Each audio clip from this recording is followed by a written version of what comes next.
Welcome to 2019. I've got a big prediction for you this year. It involves the coming collapse of communist China.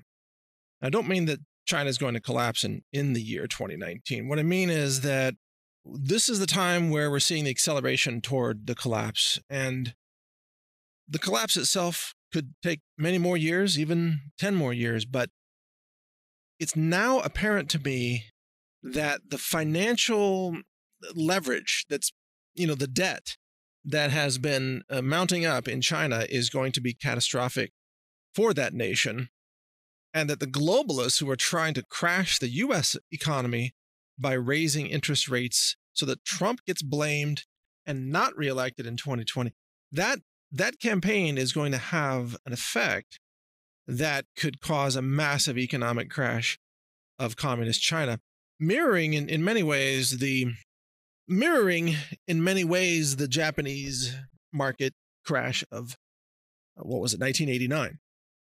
So back then, the Nikkei was incredibly overvalued. It was in a massive bubble, and Japan was believed to be dominating the world. Japan was buying up, Hollywood studios in California. Japan was buying up real estate in Canada.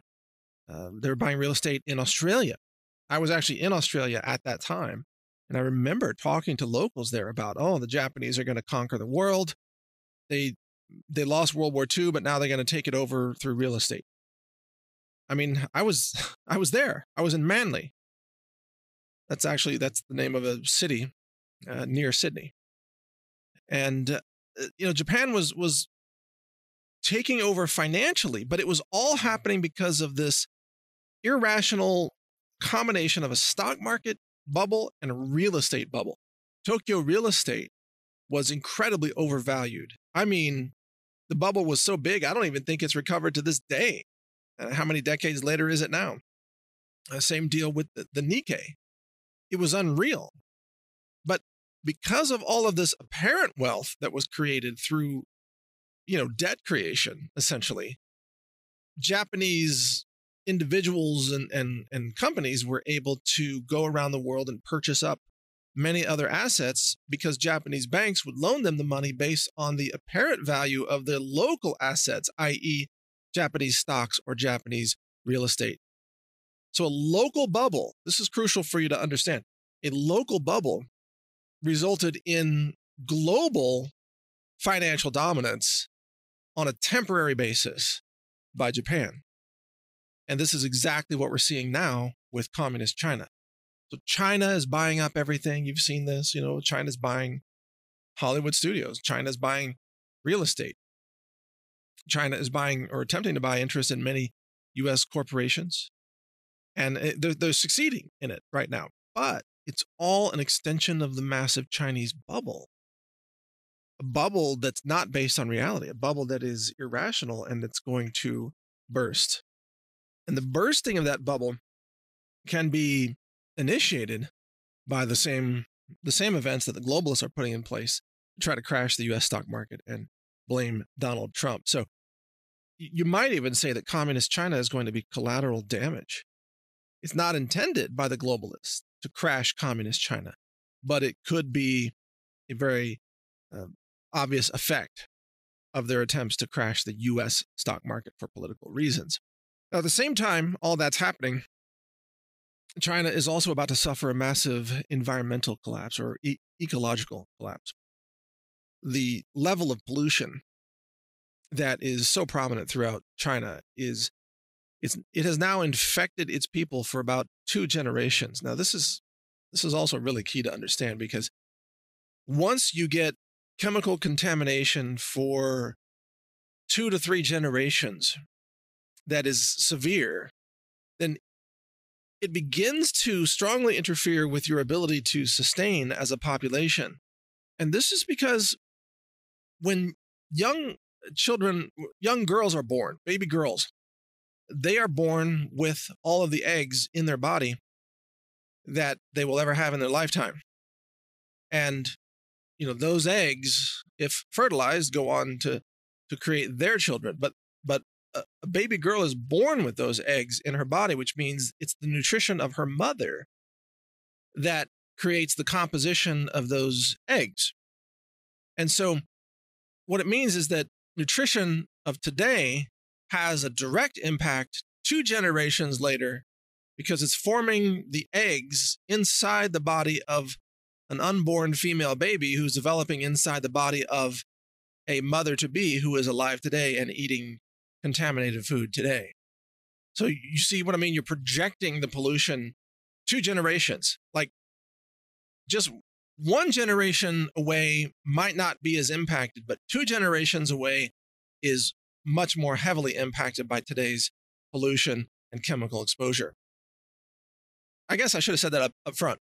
Sometimes in these podcasts, I get more clarity as I'm talking, but if the effect on your daughter is like X, then the effect on your daughter's daughter might be, 5X or 10X.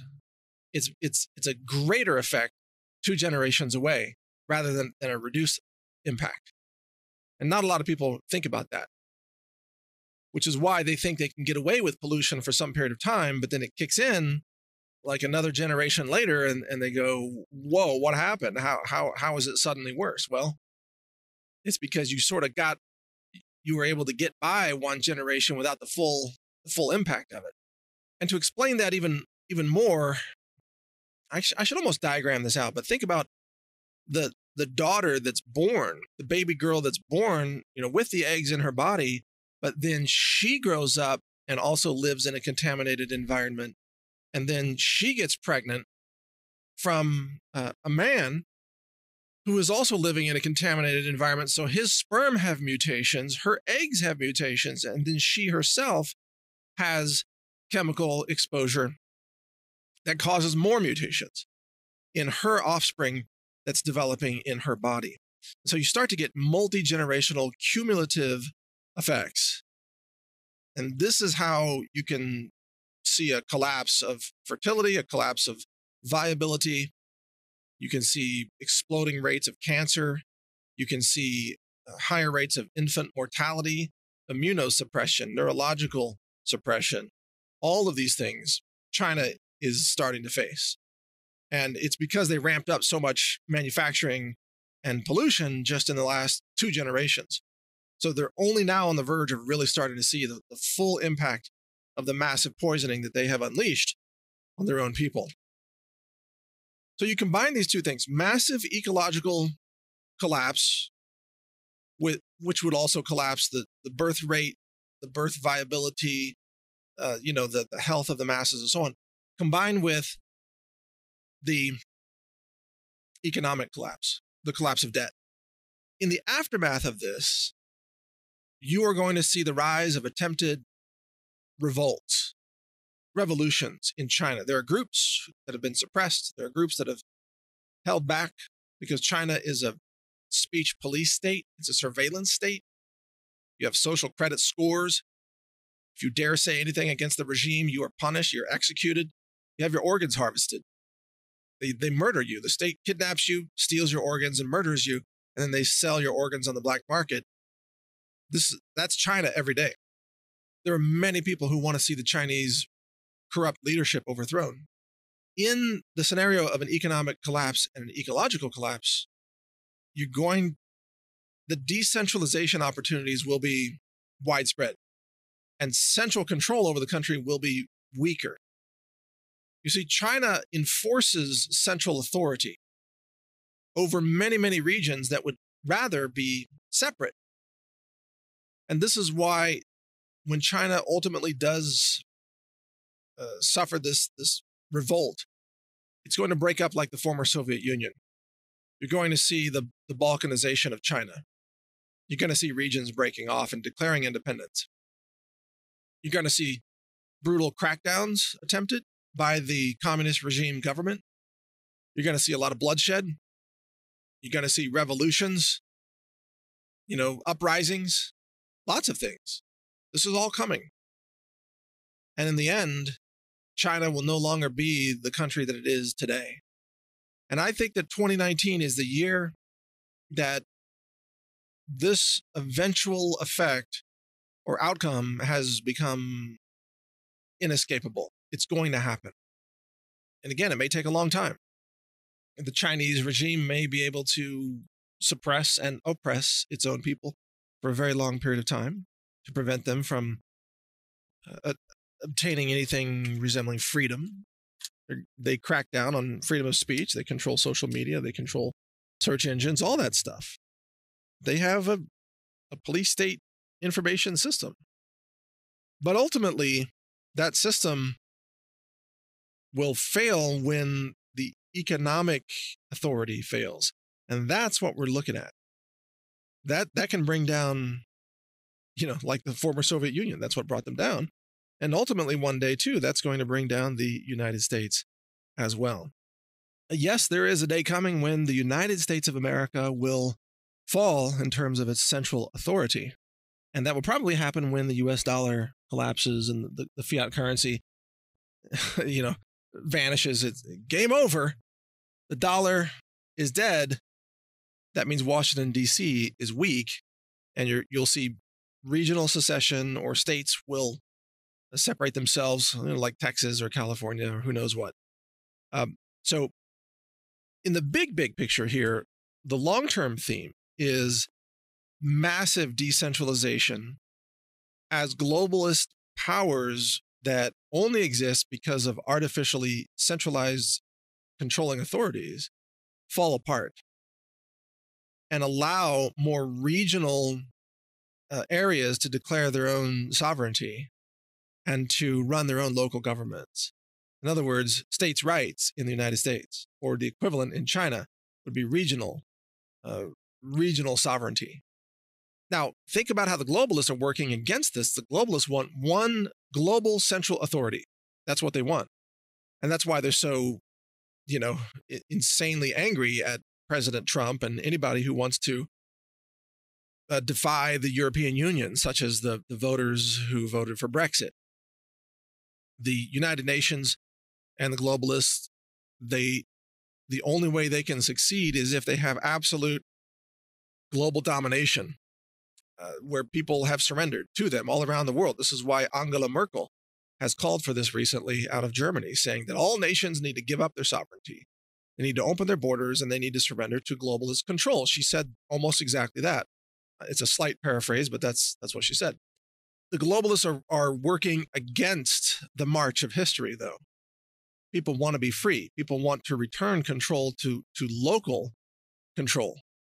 And they don't want to be ruled from afar. And this is true whether you're an American capitalist or a Chinese sort of communist capitalist, however you describe them there. Nobody wants to be ruled by some authority from some distant location. Like in Europe, do the people of the UK want to be ruled from Brussels by a bunch of unelected bureaucrats who don't know what's happening in their local towns, or in Scotland for that matter? No. The Scottish people don't want to be ruled by bureaucrats in Brussels. You can't blame them. Just like the people in, Oklahoma City don't want to be ruled by tyrants in Washington, D.C. So the big trend here is the decentralization and the collapse of central authorities around the globe. And the globalists are going to try to stop that in every way they can. They're going to try to control all information, all news, all science, all medicine, all history, everything. They're going to try to shape wars and false flags and invasions and nukes and anything that they can do to maintain control. But in the end, I believe they will fail because human beings, one thing we all share in common is we want to be free. We really do. And those who don't realize it yet are on the verge of waking up to it. So I've got websites on this. Freedom.news is one. Also read newstarget.com. This is Mike Adams. Thank you for listening. Learn more at healthrangerreport.com.